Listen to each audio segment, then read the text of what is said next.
तो बेटा हम लोगों का लक्ष्य है कि हमारे एग्जाम तक हम लोगों का अच्छा खासा रिवीजन हो जाए और अच्छे खासे हम लोग क्वेश्चंस की प्रैक्टिस कर लें, क्योंकि जब एग्जाम पास आने वाले होते हैं ना तो बेटा उस समय पढ़ने का टाइम नहीं, पढ़ने का और प्लस प्रैक्टिस करने का, ये दोनों चीज़ों की हम लोगों को प्रैक्टिस करनी होती है और दोनों चीज़ों को साथ में ले करके चलना होता है। हेलो बच्चा पार्टी, क्या हाल है? उम्मीद है सब लोग बहुत अच्छे होंगे। Welcome to DC line CS and welcome to Lakshya series. तो बेटा हम लोगों का लक्ष्य है कि हमारे एग्जाम तक हम लोगों का अच्छा खासा रिवीजन हो जाए और अच्छे खासे हम लोग क्वेश्चंस की प्रैक्टिस कर लें, क्योंकि जब एग्जाम पास आने वाले होते हैं ना तो बेटा उस समय पढ़ने का टाइम नहीं, पढ़ने का और प्लस प्रैक्टिस करने का, ये दोनों चीज़ों की हम लोगों को प्रैक्टिस करनी होती है और दोनों चीज़ों को साथ में ले करके चलना होता है, रिवीजन भी और साथ में प्रैक्टिस भी। तो रिवीजन तो हम लोगों का बहुत अच्छे से हो गया है, अब बारी है प्रैक्टिस की। तो चलिए फटाफट से स्टार्ट करते हैं। हालांकि इंडियन कॉन्ट्रैक्ट एक्ट के मैंने एमसीक्यू बूस्टर में भी क्वेश्चंस डाले थे, लेकिन यहाँ पर लक्ष्य सीरीज में आपके लिए कुछ क्वेश्चन सिमिलर होंगे, कुछ क्वेश्चंस नए होंगे, लेकिन हाँ आपकी प्रैक्टिस इससे अच्छी हो जाएगी अगर आपने एमसीक्यू बूस्टर भी सॉल्व किए हैं और इन वाले क्वेश्चंस को भी सॉल्व करोगे, और इसके हम लोग सारे चैप्टर्स एक एक करके कवर अप करेंगे। तो चलिए फटाफट से स्टार्ट करते हैं आज का सेशन। तो सबसे पहले सबसे हाई वेटेज का जो आपका चैप्टर होने वाला है वो इंडियन कॉन्ट्रैक्ट एक्ट होने वाला है। तो स्टार्टिंग हम लोग इसी से ही करेंगे, इंडियन कॉन्ट्रैक्ट एक्ट से।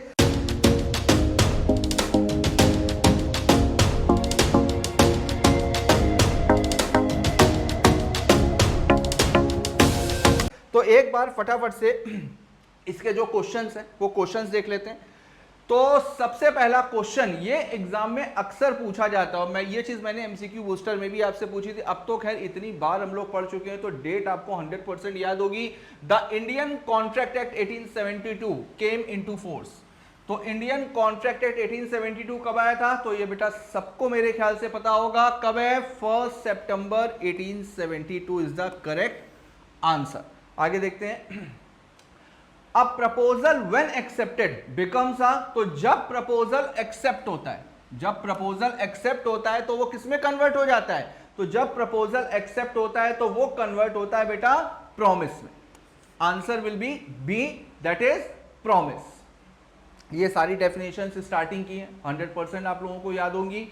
नेक्स्ट आता है आपका promise is defined. Promise is defined under which section of the Indian contract act. तो बेटा इंडियन कॉन्ट्रैक्ट एक्ट में जितनी भी डेफिनेशंस हैं, चाहे वो कॉन्ट्रैक्ट की डेफिनेशन हो, ऑफर की हो, एक्सेप्टेंस की हो, कॉन्ट्रैक्ट की हो, प्रॉमिस की हो, सारी की सारी डेफिनेशंस जो है वो सेक्शन 2 में दी गई हैं। बस केवल क्लॉज में फर्क है, तो आपको क्लॉज को आइडेंटिफाई करना पड़ेगा। जैसे प्रॉमिस की जो प्रॉमिस का जो सेक्शन है वो कौन सा है? Section 2 clause A, section 2 clause B, section 2 clause C या सेक्शन 2 क्लॉज एच। तो answer will be B, section 2 clause B is the correct answer. Promise की जो डेफिनेशन है वो सेक्शन 2 क्लॉज बी में गिवन है। आगे देखते हैं। An agreement enforceable by law. भाई ये तो सीधे सीधे कॉन्ट्रैक्ट का मतलब बताता है ना। वो एग्रीमेंट जो इन्फोर्सिएबल बाय लॉ है तो वो क्या होगा? वो हमेशा कॉन्ट्रैक्ट होगा। Answer will be C, contract. Next देखते हैं।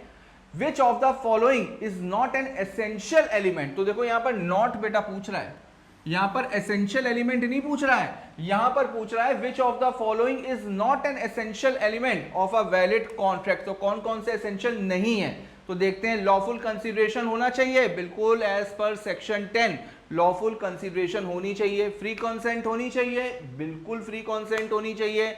रिटन फॉर्मेट, क्या राइटिंग में होना जरूरी है? क्या राइटिंग में होना जरूरी है? तो बिल्कुल ऐसा नहीं है।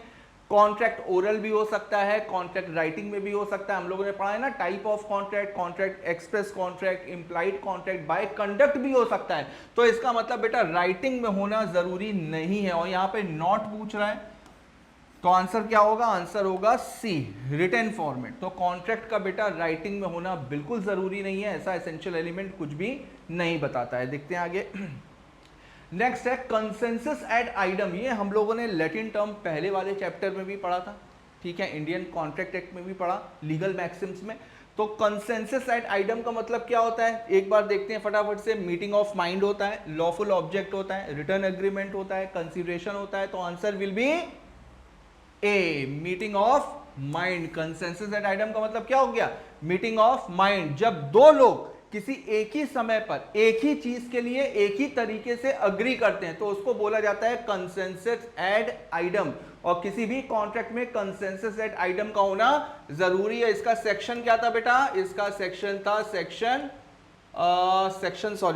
13।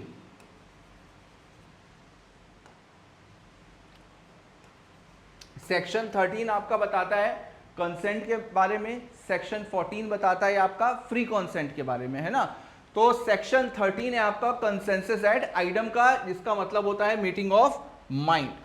आगे देखते हैं question number 7। A contract is voidable, a contract is voidable when it is enforceable at the option of. तो कॉन्ट्रैक्ट को अगर वॉइडेबल कराना है, ठीक है, अगर कॉन्ट्रैक्ट को वॉइडेबल कराना है तो फिर उस सिचुएशन में कौन वॉइडेबल करा सकता है?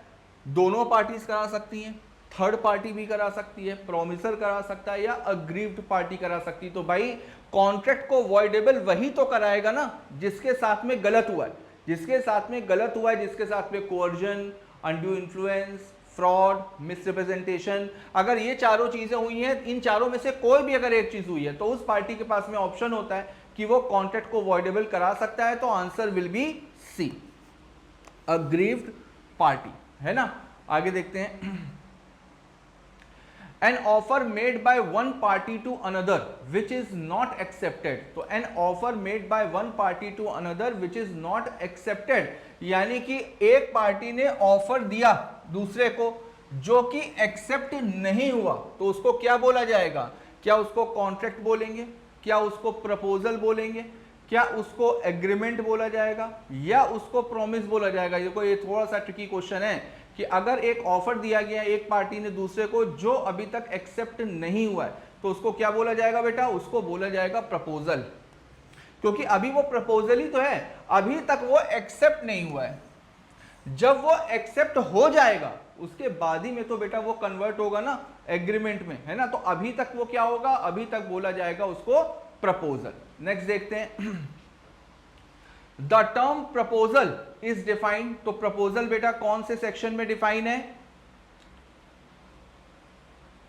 प्रपोजल है section 2 clause A, section 2 clause A, section 2 clause ए आपका बताता है प्रपोजल के बारे में, ठीक है। आगे देखते हैं which of the following is not a valid way to lapse an offer. तो बेटा इनमें से आपको बताना है कि कौन सा तरीका सही नहीं है, कौन सा तरीका सही नहीं है लैप्स एन ऑफर के लिए। तो देखते हैं एक बार काउंटर ऑफर बाय ऑफरी, कि भाई अगर पार्टी ने कोई भी काउंटर ऑफर दिया है, ठीक है। रिजेक्शन बाय ऑफरी, अगर ऑफरी ने रिजेक्ट किया है। Death of offeror before acceptance if known to the offeree, अगर ऑफरी की नॉलेज में है कि ऑफरर की डेथ हो गई है। या silence of offeree as a general rule. तो इसमें से आपको बताना है कि बेटा कौन सा वैलिड वे नहीं है। तो बेटा काउंटर ऑफर में क्या होता है? काउंटर ऑफर में तो हम लोगों ने पढ़ा ही है, rejection of original offer. Rejection by offeree, अगर ऑफरी ने एक बार रिजेक्ट कर दिया तो वहां पर भी ऑफर लैप्स हो जाता है। अगर ऑफरर की डेथ हो गई है, अगर ऑफरर की डेथ हो गई और ये बात ऑफरी को पता है तो वहां पर ऑफर खत्म हो जाएगा, वहां पर उसके बाद में एक्सेप्टेंस का कोई भी मतलब नहीं बनता। तो यहां पर बेटा आंसर होगा डी, साइलेंस ऑफ ऑफरी। अगर ऑफरी चुप है, अगर ऑफरी ने अभी तक कोई जवाब नहीं दिया है तो इसका मतलब ये थोड़ा ना कि ऑफर लैप्स हो गया, भाई आगे भी जवाब दे सकता है ना। तो यहां पर silence of offeree will be correct answer. आगे देखते हैं A offers to sell his car to be for ₹5 lakh, ठीक है। B replies I will give ₹4.5 lakh. This constitute, तो ए ने बी को ऑफर किया कि भाई क्या तुम मेरी कार 5 लाख रुपए में खरीदोगे? तो बी ने उसको रिप्लाई किया कि मैं इसके 4.5 लाख रुपए दूंगा।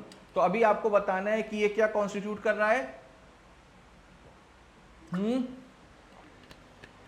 ये क्या कॉन्स्टिट्यूट कर रहा है?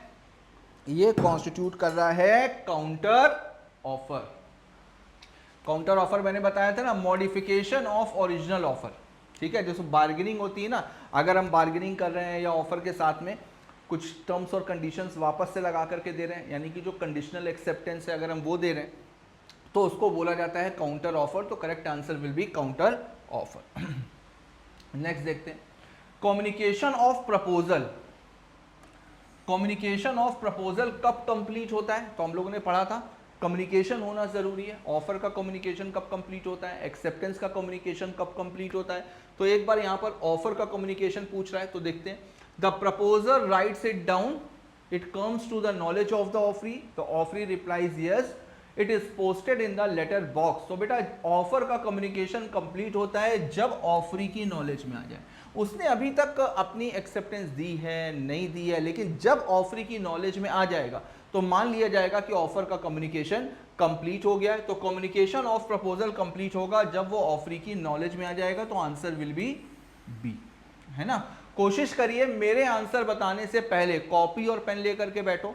मेरे आंसर बताने से पहले आपकी कॉपी में ऑप्शंस होने चाहिए, फिर एक बार टैली करना कि आपके टोटल कितने मार्क्स आए। और यही तरीका है बेटा प्रैक्टिस करने का, ठीक है। मेरे भरोसे पे बिल्कुल मत बैठो कि सर बोलते जाएंगे हम सुनते जाएंगे, ना, सुनना नहीं है, साथ में बैठ करके प्रैक्टिस करनी है। कॉपी और पेन लेकर के बैठो, क्वेश्चन अच्छे से पढ़ो, मेरे बताने से पहले आंसर्स को सॉल्व करो, ठीक है। चलो आगे देखते हैं। An offer made by words spoken और रिटर्न इज नोन एज, तो अगर बेटा ऑफर वर्ड्स में दिया गया है, वर्ड्स को यूज किया गया है, भले ही वो ओरल हो चाहे वो राइटिंग में हो, तो उसको क्या बोला जाएगा, उसको तो मेरा बच्चा हर बच्चा जानता है, एक्सप्रेस ऑफर। जहां पर शब्दों का इस्तेमाल होता है, उसको बोला जाता है एक्सप्रेस ऑफर। नेक्स्ट देखते हैं, revocation of an offer by the offeror can be done. तो बेटा ऑफर का रिवोकेशन कैसे होता है, देखते हैं, ऑप्शन देखते हैं। आफ्टर एक्सेप्टेंस, एक्सेप्टेंस के बाद हो सकता है। Before communication of acceptance, any time after contract is made, only with court permission. तो बेटा ऑफर हमेशा रिवोक किया जा सकता है बिफोर एक्सेप्टेंस। एक बार एक्सेप्टेंस हो गई, हम लोगों ने एक लाइन पढ़ी थी ना, offer is a train of gun powder while acceptance is a lighted match. जैसे ही ऑफर एक्सेप्ट होता है वैसे ही वो किस में कन्वर्ट हो जाता है, जैसे ही ऑफर एक्सेप्ट होता है वैसे ही वो किस में कन्वर्ट हो जाता है, एग्रीमेंट में कन्वर्ट हो जाता है। तो यहां पर अगर आपको ऑफर को रिवोक करना है तो आप बाउंड होने से पहले, एग्रीमेंट बनने से पहले आप उसको कैंसिल करा सकते हैं। तो बेटा correct answer will be B, before communication of acceptance. Done है सबको, आगे देखते हैं। A invites B for his son's wedding, B accept the invitation, this is not a contract. एक बार फिर से पढ़ते हैं। A invites B for his son wedding, तो ए ने बेटा बी को इनवाइट किया अपने बेटे की शादी में, B accept the invitation, B ने इन्विटेशन को एक्सेप्ट भी कर लिया, this is not a contract, ये कॉन्ट्रैक्ट नहीं है। क्यों नहीं है, आपको रीजन बताना है। तो देखते हैं एक बार रीजन भाई क्या क्या दिए हुए हैं। देयर इज नो कंसिडरेशन, ठीक है, there is no intention to create legal relation, ठीक है, there is no offer, there is no acceptance. तो अभी आपको बताना है, फटाफट से बताइए यहां पर क्या होना चाहिए। यहां पर तो सारे ही ऑप्शन सही लग रहे हैं कि भाई कंसिडरेशन भी नहीं है, there is no intention to create legal relation ये भी होना चाहिए, there is no offer, offer भी नहीं है लग रहा, नो एक्सेप्टेंस, एक्सेप्टेंस भी नहीं लग रहा। तो भाई आंसर क्या होना चाहिए, फटाफट से बताओ। इसका करेक्ट बेटा आंसर होना चाहिए there is no intention to create legal relation. हालांकि अगर ये वाला ऑप्शन ना दिया होता, अगर बी वाला ऑप्शन ना दिया होता तो करेक्ट आंसर क्या होता, ए। लेकिन कभी कभी ऐसा होगा, एग्जाम में आपको ऐसे क्वेश्चन मिलेंगे जहां पर आपको लग रहा होगा कि यार ये दोनों ही पॉइंट सही लग रहे हैं, लेकिन वहां पर आपको सेलेक्ट करना पड़ता है वन ऑफ द बेस्ट, इन दोनों में से सबसे अच्छा कौन सा है। तो किसी भी ऑफर के लिए या किसी भी वैलिड कॉन्ट्रैक्ट के लिए intention to create legal relations होना बहुत ज़रूरी है। अगर लीगल रिलेशंस को क्रिएट करने की इंटेंशन नहीं है तो कभी भी वो वैलिड कॉन्ट्रैक्ट नहीं बन पाएगा, ठीक है। कंसीडरेशन के तो एक्सेप्शंस भी होते हैं ना, कंसीडरेशन के तो एक्सेप्शंस भी होते हैं। तो यहाँ पर अगर ए ने बी को इनवाइट किया कि भाई मेरे बेटे की शादी में आना, ठीक है, बी ने एक्सेप्ट भी कर लिया इन्विटेशन, तो ये बेटा सोशल नेचर का एग्रीमेंट बन रहा है, सोशल नेचर का बन रहा है ना। तो सोशल, पर्सनल और डोमेस्टिक की इंडियन कॉन्ट्रैक्ट एक्ट में जगह नहीं होती। और क्यों नहीं होती है, क्योंकि लीगल रिलेशंस को क्रिएट करने की इंटेंशन नहीं होती है, ठीक है। तो चलो आगे देखते हैं। Consideration is defined as something in return और क्विड प्रो क्यो, ये तो पहले ही ऑप्शन देख करके ही समझ में आ गया। कंसिडरेशन को लैटिन टर्म में क्या बोलते हैं बेटा, क्विड प्रो क्यो, और इंग्लिश में उसको बोलते हैं समथिंग इन रिटर्न, यानी बदले में जो हमको मिल रहा है उसको बोला जाता है कंसीडरेशन। बेटा इसका सेक्शन कौन सा है, फटाफट से बताओ, एक ही क्वेश्चन में दो क्वेश्चन के मजे लेंगे, ठीक है।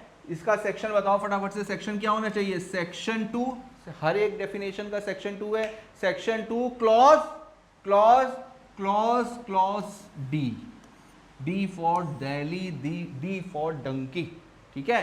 तो सेक्शन 2 क्लॉज डी जो है वो है डेफिनेशन आपकी कंसीडरेशन की, कंसीडरेशन की, इसको लैटिन टर्म में बोला जाता है क्विड प्रो क्यो, ठीक। चलो आगे देखते हैं।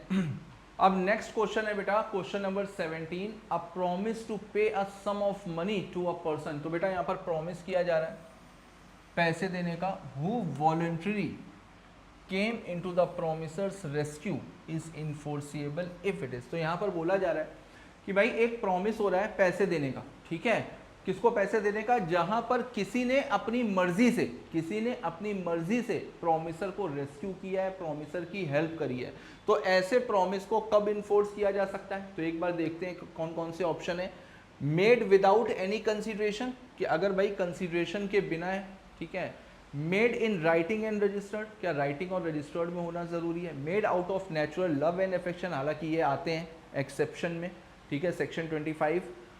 अ promise to pay a time bar date, तो बेटा इसका आंसर होगा made in writing and registered, है ना। अगर भाई किसी ने हमारी वॉलेंट्री हेल्प करी, अपनी मर्जी से हेल्प करी, और बाद में अगर उसको प्रॉमिस कर रहे हैं कि भाई ठीक है हम तुम्हें इतने पैसे देने का प्रॉमिस करते हैं, तो वहाँ पर वो राइटिंग में और रजिस्टर्ड होना चाहिए, तभी आप उसको इन्फोर्स करा सकते हैं, अदरवाइज उसको इन्फोर्स नहीं कराया जा सकता। आगे देखते हैं। An agreement without consideration, okay, an agreement without consideration is valid if made on account of natural love and affection between near relative, between a creditor and debtor, for sale of goods, for service rendered। तो बेटा यहाँ पर वैसे तो खैर incomplete है, ठीक है, लेकिन एक्सेप्शन में अगर देखें तो एक्सेप्शन में तो बेटा यही आता है कि एग्रीमेंट अगर विदाउट कंसिडरेशन है तो वो तभी वैलिड होगा जब उसमें नेचुरल लव एंड अफेक्शन हो और नियर रिलेशन भी होना चाहिए, और इसके साथ में दो चीज़ें और थी, राइटिंग में होना चाहिए और रजिस्टर्ड होना चाहिए, ठीक है। तो ये चार चीज़ें थी, एक तो natural love and affection, near relative, writing में भी और रजिस्टर्ड भी। हालांकि यहाँ पर ऑप्शन में बस केवल दो चीज़ें दी गई हैं कि अगर वो नेचुरल लव और अफेक्शन के बेसिस में हो, बिटवीन नियर रिलेटिव, ठीक है। तो यहाँ पर बाकी सारे ऑप्शंस को देखते हुए तो यही बेस्ट है कि यहाँ पर नेचुरल लव एंड अफेक्शन होना चाहिए, नियर रिलेटिव। आगे देखते हैं question number 19, the rule stranger to contract can not sue, privity of contract. Privity of contract का एक्सेप्शन है, is an exception in the case of marriage settlement, trust, agency, all of the above. तो अभी आपको बताना है बेटा privity of contract के exception. तो यहाँ पर आपके हिसाब से आंसर क्या होना चाहिए, मैरिज सेटलमेंट बिल्कुल हो सकता है, ट्रस्ट बिल्कुल हो सकता है, beneficiary can enforce the contract हम लोगों ने पढ़ा हुआ है, एजेंसी, प्रिंसिपल और एजेंट के बीच में जो रिलेशन क्रिएट होता है उसको बोला जाता है एजेंसी। एजेंसी में भी कंसिडरेशन का होना जरूरी नहीं है। तो यहाँ पर बेटा ऑप्शन होना चाहिए all of the above, all of the above is the best answer. आगे देखते हैं, अ माइनर्स एग्रीमेंट, अब माइनर के साथ में अगर एग्रीमेंट हुआ है तो फिर क्या होगा, वैलिड होगा, वॉइडेबल होगा, वॉइड एब इनिशियो होगा, voidable eight the option of other party. तो बेटा माइनर के साथ में एग्रीमेंट हमेशा क्या होगा, वॉइड एब इनिशियो, हमेशा क्या होगा, वॉइड एब इनिशियो होगा। आगे देखते हैं, a person is considered competent to contract if he has attained the age of majority, is of sound mind and is not disqualified by law, is not disqualified by law, तो answer will be B, है ना, disqualified नहीं होना चाहिए, ठीक है। अब देखो कुछ बच्चे क्या होते हैं, पता चला एलियन पढ़ा, एलियन को पढ़ने के बाद में उनको लगता है एलियन एनेमी लिखा है, आपको पढ़ना पूरा है। कई बार होता है जल्दबाजी में हम लोग आगे की चीज पढ़ते ही नहीं, एलियन पढ़ा तो दिमाग में आ गया एलियन एनेमी पढ़ा था, नहीं बेटा पूरा पढ़ना, एलियन फ्रेंड यहाँ पर लिखा हुआ है ना। आगे देखते हैं, A person is considered to be of sound mind for the purpose of contracting if, एक बार दोबारा से पढ़ते हैं, a person is considered to be of sound mind, ठीक है, तो किसी भी पर्सन को साउंड माइंड कब कंसिडर किया जाएगा? For the purpose of contracting if he is able to understand the contract only, he is able to understand the contract and form a rational judgment, he is able to read and write, he is above 21 years of age। तो आपके हिसाब से क्या answer होना चाहिए? एक बार फटाफट से बताओ। Answer will be B. वो कॉन्ट्रैक्ट को समझने के लिए तो एबल होना ही चाहिए, लेकिन साथ में वो रेशनल जजमेंट भी कर पाए। किस बात का जजमेंट कर पाए?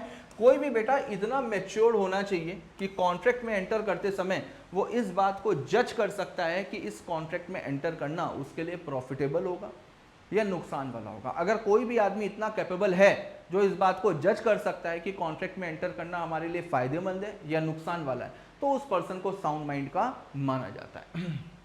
आगे देखते हैं। Inadequacy of consideration is generally irrelevant. Inadequacy of consideration is generally irrelevant to the validity of contract except when it indicates। तो देखो कंसिडरेशन का बेटा एडिक्वेट होना जरूरी नहीं है, ठीक है। वैसे तो नॉर्मल प्रोविजन यही है कि कंसिडरेशन का होना जरूरी है, consideration need not to be adequate, उसका एडिक्वेट होना जरूरी नहीं है। लेकिन यहां पर बोला जा रहा है inadequacy of consideration is generally irrelevant to the validity of contract except when it indicates। तो यहां पर except बोला जा रहा है, exception बोला जा रहा है फ्रॉड और undue influence के केस में, परफॉर्मेंस के केस में, डिस्चार्ज ऑफ कॉन्ट्रैक्ट के केस में या नोवेशन के केस में। तो आंसर विल बी ए।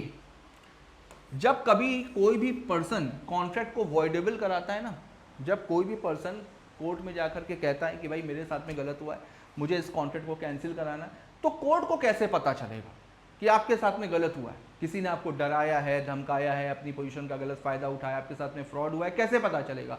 तो बेटा वहां पर कोर्ट को कंसीडरेशन को देख करके ही आइडिया लगता है कि किसी की 5 करोड़ की प्रॉपर्टी है, 50 करोड़ में खरीदी गई, अब वो बंदा कह रहा है मेरे साथ में फ्रॉड हुआ है, मेरे साथ में कोर्जन हुआ है, तो कोर्ट को लगेगा कि हाँ यार 5 करोड़ की प्रॉपर्टी है, 50 लाख रुपए में कौन देगा? तो वहां पर कंसीडरेशन एडिक्वेट है या नहीं है, ये बहुत इंपॉर्टेंट रोल प्ले करता है। तो इस वजह से ऑप्शन विल बी ए। आगे देखते हैं। Where a minor has entered into a contract for the purchase of necessaries the supplier can. तो बेटा अगर माइनर को नेसेसिटी देने प्रोवाइड करने का कोई भी कॉन्ट्रैक्ट हुआ है तो सप्लायर क्या कर सकता है? क्या माइनर के ऊपर पर्सनली सूट फाइल कर सकता है? Recover the price from the minor's estate, minor की प्रॉपर्टी से पैसा ले सकता है। Imprison the minor, not recover anything. तो बेटा answer will be B. Minor खुद लायबल नहीं होता है, माइनर की प्रॉपर्टी लायबल होती है। अगर किसी ने माइनर को नेसेसिटी प्रोवाइड करी है तो माइनर की प्रॉपर्टी पर से वो पैसा रिकवर कर सकता है, और अगर प्रॉपर्टी नहीं है तो माइनर कभी भी पर्सनल लायबल नहीं होगा, है ना। आगे देखते हैं। Consideration must move at the desire of, ये तो डेफिनेशन में ही लिखा हुआ है। कंसिडरेशन किसकी डिजायर पे होती है? Consideration must move at the desire of promisor. Answer will be A. Consideration must move at the desire of promisor. Consideration हमेशा प्रोमिसर की डिजायर पर मूव होगी, है ना। तो चलिए आगे देखते हैं। Which of the following person is disqualified from contracting? तो ये बेटा कैपेसिटी ऑफ पार्टीज का क्वेश्चन है। Which of the following person is disqualified? अब कौन कौन से पर्सन जो है वो डिसक्वालीफाइड होते हैं? तो बेटा माइनर नहीं होना चाहिए, ठीक है, अनसाउंड माइंड का नहीं होना चाहिए, और डिसक्वालीफाइड बाय लॉ, ये तो हम लोगों ने पढ़ा हुआ है। डिसक्वालीफाइड बाय लॉ में क्या क्या आते हैं? एलियन एनिमी आता है, इंसॉल्वेंट आता है, कॉन्विक्ट आता है, फॉरेन सोवरेन्स एंड एम्बेसडर्स आते हैं, कॉर्पोरेशंस आते हैं, ये सारे डिसक्वालीफाइड बाय लॉ है। तो ऑप्शन एक बार फटाफट से देखते हैं। A foreign national and alien enemy during war time, during war time. तो बेटा अभी वॉर चल रही है, तो वॉर चलते समय वो हमारे लिए एलियन एनिमी होता है। तो यहां पर alien enemy is the best answer, कि एलियन एनिमी डिसक्वालीफाइड होगा अगर इसके साथ में आपने कोई भी एग्रीमेंट किया तो वो पूरी तरीके से वॉइड होगा ड्यूरिंग द वॉर, ठीक है। अब यहीं पर ही कंफ्यूज करने के लिए वो बोल सकता था कि कॉन्ट्रैक्ट जब बना तब वॉर नहीं हो रही थी, ठीक है, कॉन्ट्रैक्ट बन गया उसके बाद में वॉर हुई है, ठीक है, तो फिर वहां पर कॉन्ट्रैक्ट क्या हो जाएगा, सस्पेंड हो जाएगा। अगर कॉन्ट्रैक्ट पहले बन चुका है तब वॉर नहीं चल रही थी, कॉन्ट्रैक्ट बनने के बाद में अगर वॉर हो रही है तो वहां पर कॉन्ट्रैक्ट क्या हो जाएगा, वहां पर कॉन्ट्रैक्ट वॉइड नहीं होगा बेटा, वहां पर कॉन्ट्रैक्ट सस्पेंड हो जाएगा। तो जैसा कि मैंने बोला कि मैं इससे रिलेटेड इंपॉर्टेंट प्रोविजन भी आपको रिवाइज करवाता रहूंगा, तो ये सारे पॉइंट्स आपको याद रखने वाले। नेक्स्ट देखते हैं question number 27। N agreement in restraint of marriage of a minor. अब देखो यहां पर कंफ्यूज कर रहा है, एग्रीमेंट हो रहा है किस चीज का, रिस्ट्रेन ऑफ मैरिज। तो ये तो हम लोगों ने पढ़ा हुआ है कि रिस्ट्रेन ऑफ मैरिज वाले जो एग्रीमेंट होते हैं वो वॉइड होते हैं, लेकिन यहां पर क्या बोल रहा है, ऑफ अ माइनर, माइनर की मैरिज। तो बेटा इसका मतलब ये क्या होगा, ये वैलिड होगा, क्योंकि माइनर की मैरिज को रोकने के लिए अगर कोई भी एग्रीमेंट बन रहा है तो वो एग्रीमेंट तो वैलिड होना चाहिए, क्योंकि माइनर की मैरिज तो हो ही नहीं सकती। तो यहां पर option will be A. Next देखते हैं, ए प्रोमिसेस टू पे बी ₹1,00,000, ठीक है, ए ने बी को प्रॉमिस किया 1,00,000 रुपए देने का, if B does not pursue his legal claim against A. This is, अब देखो यहां पर ए बी को प्रॉमिस कर रहा है कि वो उसको 1,00,000 रुपए देगा अगर बी उसके अगेंस्ट में लीगल एक्शन ना ले। तो ये हम लोगों ने पढ़ा हुआ है, रिस्ट्रेन ऑफ लीगल प्रोसीडिंग। अगर लीगल प्रोसीडिंग को रोकने के लिए कोई भी एग्रीमेंट हुआ है तो वो पूरी तरीके से वॉइड होना चाहिए। एक बार देख लेते हैं फटाफट से, अ वैलिड कॉन्ट्रैक्ट नहीं होगा, an agreement in restraint of legal proceeding void. तो बेटा option will be void, B, ठीक है, ऑप्शन विल बी बी। आगे देखते हैं, the term free consent is defined under, section यहां पर पूछ रहा है बेटा। तो देखो सेक्शन 13 किस चीज का है, सेक्शन 13 है कंसेंट का, कंसेंसस एट आइडम। फिर सेक्शन 14 ठीक उसके बाद में आता है, सेक्शन 14 बताता है कब कब फ्री कॉन्सेंट नहीं होगी, यानी कि अगर coercion, undue influence, fraud, misrepresentation, अगर ये सारी चीजें हैं तो फिर वहां पर फ्री कॉन्सेंट मिसिंग मानी जाएगी। तो फ्री कॉन्सेंट को यहां पर डिफाइन करता है बेटा सेक्शन 14। अगर यहां पर कंसेंट होता तो ऑप्शन होता सेक्शन 13, लेकिन फ्री कॉन्सेंट पूछ रहा है तो ऑप्शन विल बी बी, यानी कि सेक्शन 14। आगे देखते हैं, कोर्जन। अब कोर्जन का मतलब क्या होता है, कमिटिंग और threatening to commit any act forbidden by IPC. तो पहला ऑप्शन ही मुझे सही लग रहा है कि भाई कोर्जन का मतलब क्या होता है, ऐसा कोई भी काम करना, किसी को डराना, किसी की प्रॉपर्टी को डिटेन करना, और ऐसा कोई भी काम करना जिसको इंडियन पीनल कोड ने फॉरबिड किया हुआ है, यानी कि मना किया हुआ है। लेकिन बाकी के ऑप्शन भी एक बार देख लेते हैं, अनफेयर एडवांटेज नहीं होगा, इंटेंशनल फॉल्स स्टेटमेंट नहीं होगा, अनइंटेंशनल फॉल्स स्टेटमेंट भी नहीं होगा। अनफेयर एडवांटेज क्या होता है बेटा, अनड्यू इन्फ्लुएंस होता है। इंटेंशनल फॉल्स स्टेटमेंट क्या होता है, फ्रॉड होता है। अनइंटेंशनल फॉल्स स्टेटमेंट क्या होता है, मिसरिप्रेजेंटेशन होता है। तो option will be A. Coercion का मतलब कमिटिंग और threatening to commit any act forbidden by Indian Penal Code, तो option will be A. Question number 31 देखते हैं, अनड्यू इन्फ्लुएंस। देखो सारे के सारे सेक्शन सीक्वेंस में आपको याद रखने, वैसे सेक्शन नहीं आएंगे लेकिन अगर बाई चांस पूछ लिए जाए तो कुछ सेक्शंस आपको याद करने हैं। जैसे अभी मैंने आपको बताया सेक्शन 13 किसका होता है, कंसेंट का। सेक्शन 14 किसका बताया, सेक्शन 14 होता है फ्री कॉन्सेंट का। फ्री कॉन्सेंट के बाद में सेक्शन 15 आता है, सेक्शन 15 किसका होता है, सेक्शन 15 होता है कोर्जन का। फिर उसके बाद में सेक्शन 16 आता है, सेक्शन 16 किसका होता है, सेक्शन 16 बेटा होता है अनड्यू इन्फ्लुएंस का। तो यहां पर क्या पूछ रहा है, यहां पर पूछ रहा है अनड्यू इन्फ्लुएंस। तो अनड्यू इन्फ्लुएंस का सेक्शन मैंने क्या बताया, section number 16, option will B. ठीक है, तो सीक्वेंस में आपको सेक्शन याद रखने हैं, ठीक है। आगे देखते हैं, अब being A, being in debt to be a money lender, ठीक है, contract a fresh loan on terms that are unconscionable. This is a case of coercion, undue influence, fraud, mistake. बताइए फटाफट से, ए ने बी से लोन लिया, B एक कौन है, बी एक मनी लेंडर है, जिसके टर्म्स और कंडीशंस है वो अनकॉन्शनेबल है, यानी कि बहुत ज्यादा हाई रेट ऑफ इंटरेस्ट पे लिया है, उसने उसकी मजबूरी का फायदा उठाया है। तो यहां पर अगर कोई पर्सन किसी दूसरे पर्सन की मजबूरी का फायदा उठाता है, ठीक है, उसको इंड्यूस करता है, उसका गलत मिसयूज करता है, उससे बेनिफिट लेता है, अननेसेसरी के बेनिफिट लेता है, ठीक है, तो वहां पर क्या होता है, वहां पर होता है अनड्यू इन्फ्लुएंस। तो option will B undue influence. ठीक है, आगे देखते हैं, the term fraud is defined. अब देखो फिर से सेक्शन पूछा, तो सेक्शन 15 किसका बताया, सेक्शन 15 कोर्जन। सेक्शन 16 होता है आपका अनड्यू इन्फ्लुएंस का। अनड्यू इन्फ्लुएंस के बाद में आता है फ्रॉड, यानी कि सेक्शन 17 होता है फ्रॉड का। तो यहां पर किसका पूछ रहा है? फ्रॉड का पूछ रहा है। तो फ्रॉड का बेटा सेक्शन है अंडर सेक्शन 17, तो ऑप्शन विल बी सी। आगे देखते हैं। The term misrepresentation is defined. अब यहां पर भी सेक्शन पूछ रहा है, फ्रॉड का क्या बताया? सेक्शन 17 फ्रॉड के ठीक बाद आता है मिसरिप्रेजेंटेशन, यानी कि सेक्शन 18। तो सेक्शन 13, 14, 15, 16, 17, 18 ये सारे के सारे सेक्शंस आपको याद रखने हैं। तो मिसरिप्रेजेंटेशन हो गया बेटा सेक्शन 18। डन है? ठीक है, आगे देखो। अब question number 35, when consent is obtained by coercion the agreement is. तो अगर कंसेंट कोअर्जन से ली गई है तो वहां पर बेटा एग्रीमेंट क्या होना चाहिए? वॉइड होना चाहिए, वॉइडेबल होना चाहिए, वैलिड होना चाहिए, इलीगल होना चाहिए। तो option will B voidable.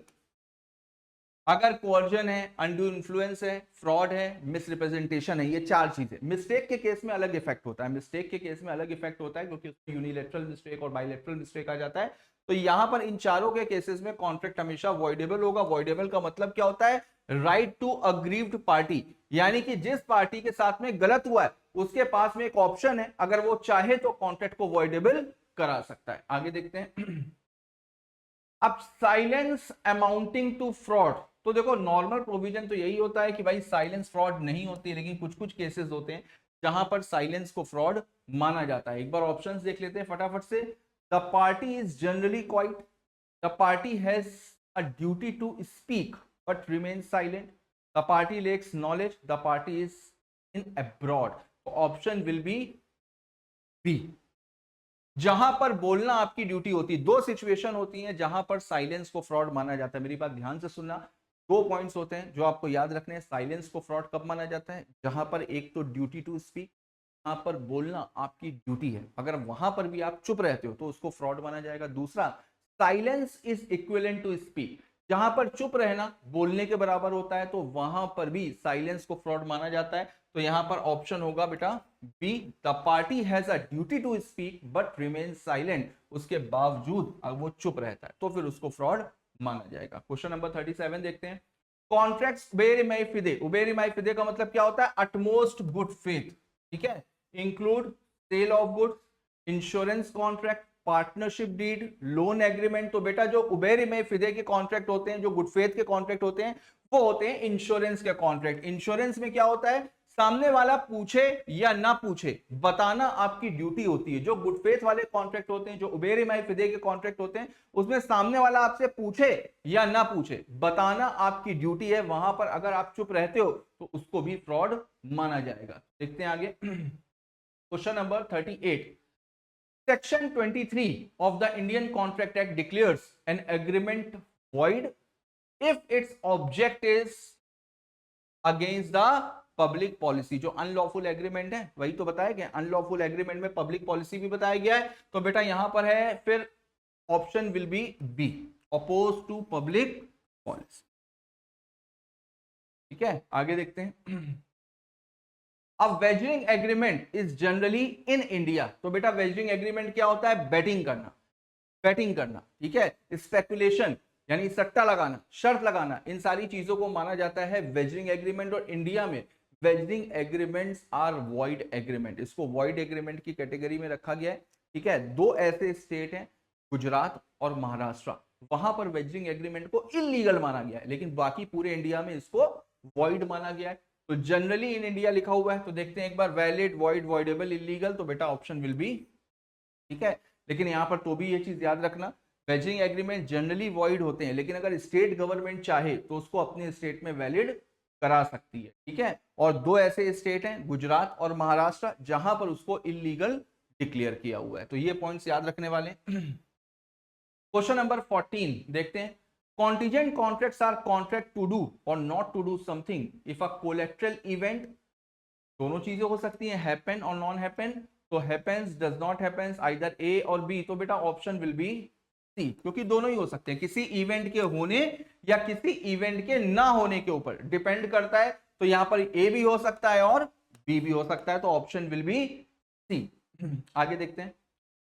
A contingent contract based on an impossible event. तो बेटा अगर कॉन्टिजेंट कॉन्ट्रैक्ट बेस्ड है किसके ऊपर, इम्पॉसिबल इवेंट के ऊपर बेस्ड है, तो क्या होगा, वॉइड होना चाहिए। ऑप्शन देख लेते हैं, ऑप्शन विल बी वॉइड। ठीक है, आसान सा है।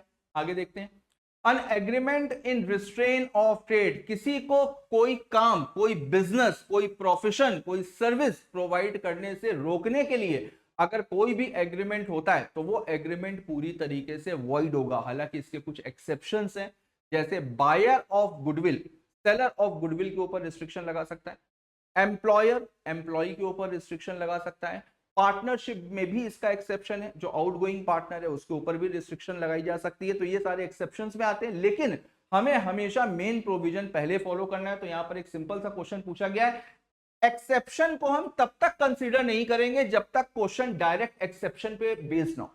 मेरी बात समझ में आ रही है? हम हमेशा प्रोविजन को पहले फॉलो करते हैं, एक्सेप्शन तो हर चीज का होता है। अगर किसी भी कोई भी क्वेश्चन है तो आप अपने दिमाग में ये कंफ्यूज मत होना यार इसका एक्सेप्शन तो ये नहीं, एक्सेप्शन तभी माना जाएगा जब एक्सेप्शन से के रिगार्डिंग क्वेश्चन आपसे पूछा गया, अदरवाइज हम हमेशा प्रोविजन को पहले फॉलो करते हैं। तो agreement in restraint of trade is void. किसी को बिजनेस करने से रोकने के लिए अगर कोई भी एग्रीमेंट हुआ, restrain of trade, restrain of legal proceeding, restrain of marriage, ये सारे के सारे एग्रीमेंट वॉइड होते हैं। नेक्स्ट देखते हैं, a contract with an alien enemy valid during war time, कभी नहीं होता है। Void during war time, okay, valid in peace time only, both B and C. तो बेटा दोनों ही ऑप्शन हो सकते हैं भाई। अगर आप किसी के साथ में भी कॉन्ट्रैक्ट कर रहे हो तो जब पीस टाइम है तब आपको कॉन्ट्रैक्ट करोगे तो बिल्कुल वैलिड होगा, ठीक है। वॉइड ड्यूरिंग वॉर टाइम, तो बिल्कुल अगर वॉर टाइम पे अगर आप कर रहे हो तो फिर वो पूरी तरीके से वॉइड होगा। तो यहां पर अगर करेक्ट देखा जाए तो ये दोनों ही सही लग रहे हैं, तो यहां पर बेटा ऑप्शन होना चाहिए D, both B and C. तो ऑप्शन विल बी डी क्योंकि एलियन एनिमी और एलियन फ्रेंड दोनों ही होते हैं ना। क्वेश्चन नंबर 44 देखते हैं, ए अग्रीज टू पे बी ₹10,000, ठीक है, ए बी को 10,000 पे करने के लिए अग्री करता है। If a certain ship returns with in a year, अगर एक साल के अंदर शिप आ जाती है तो मैं तुम्हें 10,000 रुपए दूंगा। यहां पर ship with in a year डूब गई तो कॉन्ट्रैक्ट क्या होगा, तो बेटा ये कॉन्टीजेंट कॉन्ट्रैक्ट का पार्ट है। कॉन्टीजेंट कॉन्ट्रैक्ट के हम लोगों ने कुछ रूल्स पढ़े हुए थे, क्या क्या रूल्स थे, कोई भी कॉन्ट्रैक्ट जो किसी इवेंट की हैपनिंग के ऊपर डिपेंड करता है, पहला, किसी इवेंट की नॉन हैपनिंग के ऊपर डिपेंड करता है, ठीक है, और फिर उसमें एक और था कि विद इन फिक्स टाइम, यानी अगर टाइम पीरियड को फिक्स किया गया है, यानी फिक्स टाइम के अंदर अगर हुआ या फिक्स टाइम के अंदर अगर नहीं हुआ, तो ये बेसिकली कॉन्टीजेंट कॉन्ट्रैक्ट के रिगार्डिंग पूछा गया है। तो कॉन्टीजेंट कॉन्ट्रैक्ट में देखो उसने ये जो कॉन्ट्रैक्ट है ये किसी इवेंट की हैपनिंग के ऊपर डिपेंड कर रहा है ना, किसी इवेंट की हैपनिंग के ऊपर डिपेंड कर रहा है विद इन फिक्स टाइम, कि अगर ये शिप आ जाता है तो फिर मैं आपको 10,000 रुपए दूंगा। अब ये शिप डूब गया विद इन ईयर, तो अब आप आना तो इम्पॉसिबल हो गया है ना, अब आप आना तो इम्पॉसिबल हो गया है। तो जब आप आना इम्पॉसिबल हो गया तो इसका मतलब शिप नहीं आएगा, तो जब शिप नहीं आएगा तो उसको 10,000 रुपए देने की जरूरत ही नहीं पड़ेगी। अगर शिप आ जाता तो फिर वो 10,000 रुपए देता, अब शिप आना इम्पॉसिबल हो चुका है तो यहां पर कॉन्ट्रैक्ट बिकम्स वॉइड। बेटा कॉन्ट्रैक्ट क्या हो जाएगा, कॉन्ट्रैक्ट वॉइड हो जाएगा। क्या है सबको, आगे देखते हैं, all illegal agreements are void but all void agreements are not necessarily illegal। ये स्टेटमेंट है, ये स्टेटमेंट सबको याद होगा। तो बेटा all illegal agreements are void, option will be A, है ना। आगे देखते हैं, क्वेश्चन नंबर 46 देख लेते हैं, the obligation of parties to perform contracts is laid down in. तो बेटा यहां पर परफॉर्मेंस के रिगार्डिंग पूछा गया है, परफॉर्मेंस ऑफ कॉन्ट्रैक्ट। तो परफॉर्मेंस ऑफ कॉन्ट्रैक्ट कौन से सेक्शन में डिफाइन है, परफॉर्मेंस ऑफ कॉन्ट्रैक्ट डिफाइन है अंडर सेक्शन 37। तो option will be B, section 37 बताता है परफॉर्मेंस ऑफ कॉन्ट्रैक्ट के बारे में। 47 क्वेश्चन नंबर देखते हैं, नोवेशन ऑफ अ कॉन्ट्रैक्ट। तो नोवेशन का मतलब क्या होता है, आप लोगों ने पढ़ा था डिस्चार्ज ऑफ कॉन्ट्रैक्ट। कॉन्ट्रैक्ट कितने तरह से डिस्चार्ज हो सकता है, तो हम लोगों ने पढ़ा था discharge by mutual consent. Discharge by mutual consent में क्या पढ़ा था, novation, alteration, rescission, remission, waiver, ये सारे टॉपिक पढ़े थे। तो नोवेशन में मैंने क्या बताया था, जब पुराने कॉन्ट्रैक्ट की जगह पर कोई नया कॉन्ट्रैक्ट बन जाता है, यानी कि जहां पर चेंज ऑफ पार्टीज हो रहा है, चेंज ऑफ ऑब्जेक्ट हो रहा है, तो वहां पर बोला जाएगा कि म्यूचुअल कंसेंट के थ्रू कॉन्ट्रैक्ट डिस्चार्ज हो गया। तो नोवेशन में हमेशा नया कॉन्ट्रैक्ट बनता है। तो देख लेते हैं एक बार, cancelling the contract, substituting a new contract for the old one, तो मेरे ख्याल से तो यही ऑप्शन बेटर लग रहा है। ऑल्टरिंग द टर्म्स स्लाइटली, नहीं। रेमिटिंग द होल अमाउंट, ये भी नहीं होगा, तो option will B substituting a new contract for the old one. Next देखते हैं, when a person has received an advantage under a void agreement, he must, तो बेटा अगर किसी ने भी कोई भी एडवांटेज लिया है तो he must restore it or compensate। देखते हैं ऑप्शन क्या क्या है, keep it, restore it और make compensation। तो बेटा आगे देखने की जरूरत ही नहीं है, ऑप्शन विल बी, को वापस करना होगा ना। अगर आपने किसी से कोई भी एडवांटेज लिया है तो वो रीस्टोर करना पड़ेगा, यानी कि रेस्टिट्यूशन बेनिफिट होगा। आगे देखते हैं, क्वांटम मेरिट। क्वांटम मेरिट का मतलब क्या है, क्वांटम मेरिट का मतलब होता है एज मच एज अर्न, जितनी मेहनत करी है उतना पैसा तो मिलना चाहिए। ये एक रेमेडी है, ये एक रेमेडी है फॉर ब्रीच ऑफ कॉन्ट्रैक्ट, कि अगर सामने वाली पार्टी ने ब्रीच किया है तो कम से कम जितना काम मैंने किया है, जितनी परफॉर्मेंस मैंने करी है, उतना पैसा मुझे मिलना चाहिए। तो क्वांटम मेरिट का मतलब होता है एज मच एज अर्न, तो option will be. Question number 50 देखते हैं, in case of breach of contract the aggrieved party can sue for, तो अगर बेटा ब्रीच ऑफ कॉन्ट्रैक्ट हुआ तो जो अग्रीव्ड पार्टी है वो सूट कर सकती है, किसके लिए, डैमेजेस के लिए कर सकती है, स्पेसिफिक परफॉर्मेंस के लिए कर सकती है, इंजंक्शन के लिए कर सकती है। तो भाई मेरे ख्याल से तो सभी चीजों के लिए कर सकती है, सभी चीजों के लिए कर सकती है। तो option will be all of the, है। तो बच्चा पार्टी हम लोगों ने सक्सेसफुली 50 क्वेश्चंस कंप्लीट किए और ये 50 क्वेश्चन हम लोगों ने ब्रीच ऑफ कॉन्ट्रैक्ट तक लगाए। तो इसके जितने भी इंपॉर्टेंट प्रोविजंस थे वो भी मैंने आपको बीच बीच करिए कि जैसे जैसे क्वेश्चन पे बेस्ड प्रोविजन है तो उन प्रोविजंस को हम लोग रिवाइज करें। तो मेरे ख्याल से आज आपने अच्छी प्रैक्टिस करी होगी। तो आज आपके 50 क्वेश्चंस हो गए इंडियन कॉन्ट्रैक्ट एक्ट के। कल फिर हम लोग मिलेंगे और कल फिर से हम लोग इंडियन कॉन्ट्रैक्ट एक्ट के बाकी के क्वेश्चंस और बाकी की जो भी यूनिट्स हैं या बाकी के जो भी प्रोविजंस है उस पे बेस्ड क्वेश्चंस को सॉल्व करेंगे। चलिए मिलते हैं नेक्स्ट वीडियो में, तब तक के लिए all the best, goodbye and thank you.